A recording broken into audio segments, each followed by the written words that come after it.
Real Madrid versus Arsenal match first leg കഴിഞ്ഞതിന് ശേഷം second leg മാച്ചുകളൊക്കെ start ചെയ്ത സമയത്ത് എല്ലാവരും ഭയങ്കര എക്സ്പെക്ടേഷൻസോട് കൂടി നോക്കിക്കണ്ടൊരു മത്സരം എന്ന് പറയുന്നത് Real Madrid versus Arsenal match ആയിരിക്കും. കാരണം എന്തെന്ന് വെച്ച് കഴിഞ്ഞാൽ എമിറേറ്റ് സ്റ്റേഡിയത്തിൽ 3-0 എന്നുള്ളൊരു സ്കോറിന് റയൽ മാഡ്രിഡ് പരാജയപ്പെട്ട് സെക്കൻഡ് മാച്ചിന് നടക്കാനുള്ളത് സാന്റിയാഗോ ബെർണാബ്യൂവിലാണ്. സോ അവിടെ ലെജൻഡറി ആയിട്ടുള്ള കുറേ കംബാക്ക് മാച്ചസ് ഒക്കെ നടന്നിട്ടുള്ളൊരു സ്റ്റേഡിയമാണ് സാന്റിയാഗോ ബെർണാബ്യൂ. സോ അതുകൊണ്ട് തന്നെ റയൽ മാഡ്രിഡ് ഈ ഒരു മത്സരത്തിൽ ഈ ഒരു മാച്ചിൽ തിരിച്ചു വരും എന്നുള്ളൊരു എക്സ്പെക്ടേഷൻസോട് കൂടിയാണ് നമ്മൾ ഈ ഒരു കളി കണ്ടത്. ബട്ട് 2-1 എന്നുള്ളൊരു സ്കോറിന് റയൽ മാഡ്രിഡ് സാന്റിയാഗോ ബെർണാബ്യൂവിൽ പരാജയപ്പെട്ടു എന്നുള്ളതാണ് യാഥാർത്ഥ്യം. യുവേഫ ചാമ്പ്യൻസ് ലീഗിൻ്റെ ക്വാർട്ടർ ഫൈനലിൽ നിന്നും റയൽ മാഡ്രിഡ് നോക്കൗട്ടായി. യുവേഫ ചാമ്പ്യൻസ് ലീഗിൻ്റെ ആ ഒരു ടൂർണമെൻറ്റിൽ നിന്ന് നോക്കൗട്ടായി സെമി ഫൈനലിലോട്ട് ആഴ്സണൽ ക്വാളിഫൈ ആവുകയും ചെയ്തു. വളരെ നാളം കെട്ടാണ് പരാജയപ്പെട്ട് എന്നുള്ളതാണ് യാഥാർത്ഥ്യം. 5-1 എന്നുള്ളൊരു അഗ്രിഗേറ്റ് സ്കോറിനാണ് റയൽ മാഡ്രിഡ് അവരുടെ ഈ ഒരു ക്വാർട്ടർ ഫൈനലിൽ നിന്നും പരാജയപ്പെട്ടിട്ടുള്ളത്. സോ ഇന്നത്തെ ഒരു പെർഫോമൻസിലോട്ട് ജസ്റ്റ് ഒന്ന് പോവുകയാണെന്നുണ്ടെങ്കിൽ റയൽ മാഡ്രിഡിൻ്റെ ഭാഗത്ത് നിന്നും കുറച്ച് മാറ്റങ്ങളൊക്കെ വരുത്തിയിട്ടാണ് കാർലോ ആൻസലോട്ടി ഇന്നത്തെ പ്ലേയിങ് 11 ഇറക്കി വിട്ടിട്ടുള്ളത്. ആ ഒരു ലൂക്കാസ് വാസ്കസിനെ തന്നെ റൈറ്റ് ബാക്കിലോട്ട് കൊണ്ടുവന്നു, ഫെഡെ വൽവർദേനെ പിടിച്ച് മിഡിൽ ഇട്ടു, പിന്നെ അതുപോലെ തന്നെ മൊഡ്രിച്ചിനെ മറ്റേ എച്ചുമാനിനെ കൊണ്ടുവന്നു ഈ ഒരു മാച്ചിൽ. അങ്ങനെ ഒരു അറ്റാക്കിംഗ് മോഡിലാണ് റയൽ മാഡ്രിഡ് ഇന്നൊരു മാച്ചിൽ ഇറങ്ങിയിട്ടുള്ളത്. അങ്ങനെ റയൽ മാഡ്രിഡ് ഫസ്റ്റ് തന്നെ സ്റ്റാർട്ടിങ് തൊട്ട് തന്നെ അറ്റാക്ക് ചെയ്യാൻ സ്റ്റാർട്ട് ചെയ്തു. അങ്ങനെ ഫസ്റ്റ് തന്നെ എംബാപ്പയുടെ ഒരു വകയുടെ ഒരു ബ്രേക്ക് ത്രൂ കൊണ്ടുവരാൻ സാധിച്ചു. ബട്ട് അത് ഓഫ് സൈഡായിട്ട് മാറി. അദ്ദേഹം ചെസ്റ്റ് കൊണ്ടൊരു ഗോൾ ഇട്ടു, ബട്ട് അത് ഓഫ് സൈഡായി. പിന്നെ അത് കഴിഞ്ഞ് ആഴ്സണലിൻ്റെ ഭാഗത്തു നിന്നാണെന്നുണ്ടെങ്കിൽ അവർ സെയിം 11 തന്നെയാണ് കൊണ്ടുവന്ന് അവർ ആ ഒരു ഫസ്റ്റ് ലെഗിൽ ആരൊക്കെയാണോ ഇറക്കിയിട്ടുള്ളത് ആ ഒരു സെയിം 11 തന്നെയാണ് ഇറക്കിയിട്ടുള്ളത്. ബട്ട് ഒരു പ്ലേയിങ് സ്റ്റൈൽ മാറ്റിയിട്ട് അന്ന് ഫുൾ അറ്റാക്കിംഗ് മോഡിലായിരുന്നു. ഇന്നത്തെ ഒരു മാച്ച് എന്ന് പറയുന്നത് കുറച്ച് ഡിഫെൻഡിങ് സ്റ്റൈലായിരുന്നു. ബട്ട് കൗണ്ടർ അറ്റാക്ക് ചെയ്യാൻ കെൽപ്പുള്ള കുറച്ച് പ്ലേയേഴ്സിനെ ഫ്രണ്ടിൽ നിർത്തിയിട്ടാണ് ഒഡ്ഗാർഡ്, സാക്ക, ഡെക്ലാൻ റൈസ്, മെറീനോ ഇവരെ പോലുള്ള പ്ലേയേഴ്സിനെയൊക്കെ ഫ്രണ്ടിൽ നിർത്തിയിട്ടാണ് ആർട്ടിറ്റ ഇന്നത്തെ മാച്ച് ഇറക്കി വിട്ടിട്ടുള്ളത്. ആർട്ടിറ്റ ഇന്നത്തെ മാച്ചിൽ എന്താണോ ഉദ്ദേശിച്ചത് അത് അവർക്ക് ഗ്രൗണ്ടിൽ കൊണ്ടുവരാൻ പറ്റി എന്നുള്ളതാണ് യാഥാർത്ഥ്യം. എന്ത് ടാക്ടിക്സ് ആണ് അവർ ഉദ്ദേശിച്ചിട്ടുള്ളത് അത് ഗ്രൗണ്ടിൽ കൊണ്ടുവരാൻ പറ്റി. റയൽ മാഡ്രിഡിനെ സംബന്ധിച്ചിടത്തോളം അവരുടെ അറ്റാക്കുകളെല്ലാം എന്താ പറയുക ഇൻ്റർസെപ്റ്റ് ചെയ്ത് അവരുടെ അറ്റാക്കുകളെല്ലാം പ്രോപ്പറായിട്ട് ഡിഫെൻഡ് ചെയ്തു ആഴ്സണൽ എന്ന് പറയുന്നത്. റയൽ മാഡ്രിഡിൻ്റെ ഒരു അറ്റാക്ക് എന്ന് പറഞ്ഞു കഴിഞ്ഞാൽ ആ ഒരു മിഡിൽ നിന്നും അറ്റാക്കിങ്ങിലോട്ട് വരുന്ന സമയത്ത് ആ ഒരു മിഡും അറ്റാക്കേഴ്സും ആ ഒരു ഫോർവേഡുകൾ തമ്മിലും ഭയങ്കരമായിട്ട് സ്പേസ് വന്നു. ആ ഒരു സ്പേസിനെ ആഴ്സണൽ ഭയങ്കരമായിട്ട് യൂട്ടിലൈസ് ചെയ്തു. കാരണം ആ ഒരു അറ്റാക്കിലേക്ക് ബോൾ വരുന്ന ആ ഒരു സമയം കൊണ്ട് തന്നെ ആഴ്സണൽ അവരുടെ ആ ഒരു ഹൈലൈൻ ഡിഫൻസിനെ അവിടെ സെറ്റാക്കി നിർത്തി. ആ ഒരു ബോക്സിൻ്റെ അവിടെ എന്ന് പറഞ്ഞു കഴിഞ്ഞാൽ ഒരു 6-7 പേരുണ്ടായിരുന്നു അവരുടെ ആ ഒരു സെറ്റാക്കാൻ വേണ്ടിയിട്ട്. റയൽ മാഡ്രിഡിൻ്റെ ഒരു പ്രശ്നം ഇന്നത്തെ കഴിഞ്ഞ മത്സരത്തിൽ ആ ഒരു പ്രശ്നം എന്ന് പറയുന്നത് അതായിരുന്നു ആ ഒരു മിഡും അറ്റാക്കിങ്ങും തമ്മിലുള്ള ആ ഒരു സ്പേസ് അത് ഭയങ്കരമായിട്ട് പ്രശ്നമായിട്ട് വന്നു. പിന്നെ അങ്ങനെ റയൽ മാഡ്രിഡ് അറ്റാക്ക് ചെയ്തുകൊണ്ടേ ഇരിക്കുകയായിരുന്നു.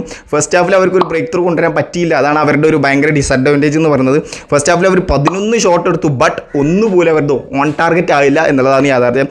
ചിലപ്പോൾ ഫസ്റ്റ് ഹാഫിൽ അവർ ആ ഒരു ഗോൾ കൊണ്ടുവന്നു എന്നുണ്ടെങ്കിൽ അവർക്ക് ചിലപ്പോൾ സെക്കൻഡ് ഹാഫിൽ ചിലപ്പോൾ തിരിച്ചു വരാൻ പറ്റിയേനെ. ഫസ്റ്റ് ഹാഫിൽ ആഴ്സണലിന് ഒരു പെനാൽറ്റി കിട്ടി. റൗൾ അസെൻസിയോ ഡെക്ലാൻ റൈസിനെ ഫൗൾ ചെയ്തിട്ട് ആഴ്സണലിന് ഒരു പെനാൽറ്റി കിട്ടി. ബട്ട് അത് ബുയോ സാക്കയ്ക്ക് അത് കൺവേർട്ട് ചെയ്യാൻ പറ്റിയില്ല. അത് തിബോ കോർട്ടോ വളരെ ക്ലീൻ ആയിട്ട് തന്നെ സേവ് ചെയ്തു. റയൽ മാഡ്രിഡിനും ഫസ്റ്റ് ഹാഫിൽ ഒരു പെനാൽറ്റി കിട്ടി. ബട്ട് അത് കുറേ നേരം റഫറി വാർ ചെക്ക് ചെയ്ത് ഒരു 5 മിനിറ്റൊക്കെ ചെക്ക് ചെയ്തു. ഇന്നത്തെ കളിയുടെ റിതം തന്നെ റഫറിയാണെന്ന് ഞാൻ ചിലപ്പോൾ പറയും. കാരണം 5 മിനിറ്റൊക്കെ ഒരു പെനാൽറ്റി ചെക്ക് ചെയ്യുക എന്നിട്ട് അത് പിന്നെ ലാസ്റ്റ് വാറിൽ പോയിട്ട് നേരെ മോണിറ്ററിൽ നോക്കിയിട്ട് പെനാൽറ്റി കൊടുത്തതുമില്ല. എംബാപ്പെ അത് ഓഫ് സൈഡായിട്ട് മാറിയിട്ട് പിന്നെ അത് പെനാൽറ്റി കൊടുത്തതുമില്ല. അങ്ങനെ ഫസ്റ്റ് ഹാഫ് കഴിഞ്ഞു. പിന്നെ സെക്കൻഡ് ഹാഫ് സ്റ്റാർട്ട് ചെയ്തു. സെക്കൻഡ് ഹാഫ് റയൽ മാഡ്രിഡ് കുറച്ചും കൂടി അറ്റാക്കിങ്ങിൻ്റെ പേസ് കൂട്ടി. അവർ ആ ഒരു അറ്റാക്കിംഗ് സ്പേസ് അതായത് മിഡും അറ്റാക്കും തമ്മിൽ ആ ഒരു സ്പേസ് കുറച്ച് അറ്റാക്കിംഗ് പേസ് കൂട്ടി. അങ്ങനെ പേസ് കൂട്ടിയ സമയത്ത് റയൽ മാഡ്രിഡിന് അതിനായുള്ള ഒരു കുറച്ച് ഔട്ട്പുട്ടുകൾ വരാൻ തുടങ്ങി. ബട്ട് അതൊന്നും കൺവേർട്ട് ചെയ്യാൻ പറ്റിയില്ല. ഒന്നും ഇമ്പാക്ട്ഫുൾ ആയിട്ടുള്ള ഒരു അറ്റാക്ക് ആയില്ല. ഓൺ ടാർഗറ്റിലൊരു ഷോട്ട് വരാൻ തുടങ്ങി. ബട്ട് അത് ഇമ്പാക്ട്ഫുൾ ആയിട്ടുള്ള അറ്റാക്കുകളായിട്ട് മാറിയില്ല. പിന്നെ കുറച്ച് നേരം കഴിഞ്ഞ് റയൽ മാഡ്രിഡിൻ്റെ ആ ഒരു അറ്റാക്കുകളിൻ്റെ ഇടയിൽ ആഴ്സണലിൻ്റെ ആ ഒരു റയൽ മാഡ്രിഡിൻ്റെ ബോക്സിൻ്റെ അടുത്ത് നിന്ന് റയൽ മാഡ്രിഡിൻ്റെ ആ ഒരു ആൻ്റോണിയോ റൂഡിഗർ, റൗൾ അസെൻസിയോ അവരൊക്കെ നിൽക്കുന്ന ആ ഒരു സമയത്ത് ആഴ്സണലിൻ്റെ ഒരു proper one touch play, correct ഒരു ടീം പ്ലേ നടത്തി നേരെ ബുയോസോക്ക അത് നേരെ ഫിനിഷ് ചെയ്തു ആ ഒരു ഗോൾ എന്ന് പറയുന്നത്. അങ്ങനെയാണ് ഫസ്റ്റ് ഗോൾ ഇന്നത്തെ വന്നത്. ഫസ്റ്റ് ഗോൾ ബുയോസോക്ക ആ ഒരു ആഴ്സണലിൻ്റെ പ്രോപ്പർ ഒഡ്ഗാർഡ് ടു മെറീനോ നേരെ സാക്കയ്ക്ക് കൊടുത്തു. സാക്ക നേരെ അത് ഗോളാക്കി മാറ്റി. അങ്ങനെ ഫസ്റ്റ് ബ്രേക്ക് ത്രൂ ആഴ്സണലിന് കൊണ്ടുവരാൻ പറ്റി. അങ്ങനെ 4-0 എന്നുള്ളൊരു അഗ്രിഗേറ്റ് ആയിട്ട് മാറി. ആ ഒരു ഗോൾ കഴിഞ്ഞേക്ക് തന്നെ ടിംബറിൻ്റെ ഒരു മിസ്റ്റേക്കിൽ ടിംബറിൻ്റെ മിസ്റ്റേക്കിൽ നിന്നും വിനീഷ്യസിന് ഒരു ബോൾ കിട്ടി. വിനീഷ്യസ് അത് സ്പോട്ടിൽ സ്കോർ ചെയ്തു. അങ്ങനെ 1-1 ഈക്വലൈസ് ചെയ്ത് കഴിഞ്ഞു. റയൽ മാഡ്രിഡിന് വീണ്ടും ഒരു കോൺഫിഡൻസ് കിട്ടി. കളിയിലോട്ട് തിരിച്ചു വരാം എന്നുള്ളൊരു കോൺഫിഡൻസ് അവർക്ക് കിട്ടി. അത് കഴിഞ്ഞ് പിന്നെ റയൽ മാഡ്രിഡ് വീണ്ടും അറ്റാക്ക് ചെയ്യാൻ തുടങ്ങി. ബട്ട് അതൊന്നും കൺവേർട്ട് ചെയ്യാൻ പറ്റിയില്ല. കുറച്ച് നേരം കഴിഞ്ഞ് ഡിഫൻഡേഴ്സും മിഡ്ഫീൽഡേഴ്സും അറ്റാക്കേഴ്സും എല്ലാവരും അവരെ അറ്റാക്ക് ചെയ്യാൻ തുടങ്ങി. ആ ഒരു സ്പോട്ടിൽ അവർക്കൊരു ചാൻസ് കിട്ടി.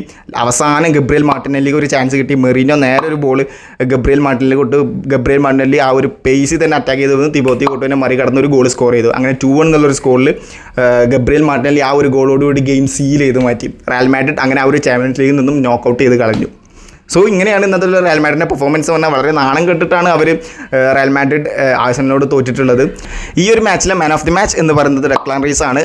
മെറീനോയുടെ ഭാഗത്തു നിന്നും 2 അസിസ്റ്റ് ഉണ്ടായിരുന്നു. അദ്ദേഹത്തിനാണ് ഭയങ്കരമായിട്ട് റേറ്റിംഗ് ഒക്കെ കൊടുത്തിട്ടുള്ളത്. But യുഎഫ man of the match കൊടുത്തിട്ടുള്ളത് ഡെക്ലാൻ റൈസിനാണ്. അദ്ദേഹത്തിൻ്റെ ഹീറ്റ് മാപ്പ് ഒക്കെ കൊടുത്ത് നോക്കിയാൽ മതി, ഗ്രൗണ്ടിൻ്റെ എല്ലാ ഭാഗത്തും നിന്ന് കളിച്ചിട്ടുണ്ട് ഡെക്ലാൻ റൈസ്. ഫസ്റ്റ് ലെഗിലും അദ്ദേഹം തന്നെയാണ് man of the match, second ലെഗിലും അദ്ദേഹം തന്നെയാണ് മാൻ ഓഫ് ദി മാച്ച്.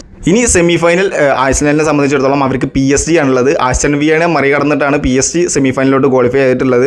ഇനി ആഴ്സണലും PSG സെമി ഫൈനൽ നടക്കും. ഇനി അതിൽ നിന്നും ഫൈനലിലോട്ട് എത്തും? അപ്പുറത്താണെന്നുണ്ടെങ്കിൽ ബാഴ്സലോണയും ഇന്റർ മിലാനുമാണ് സെമി ഫൈനലിലുള്ളത്. സോ ആരാണ് ഫൈനലിലോട്ട് എത്താൻ നമുക്ക് നോക്കി കാണാം. So thank you so much.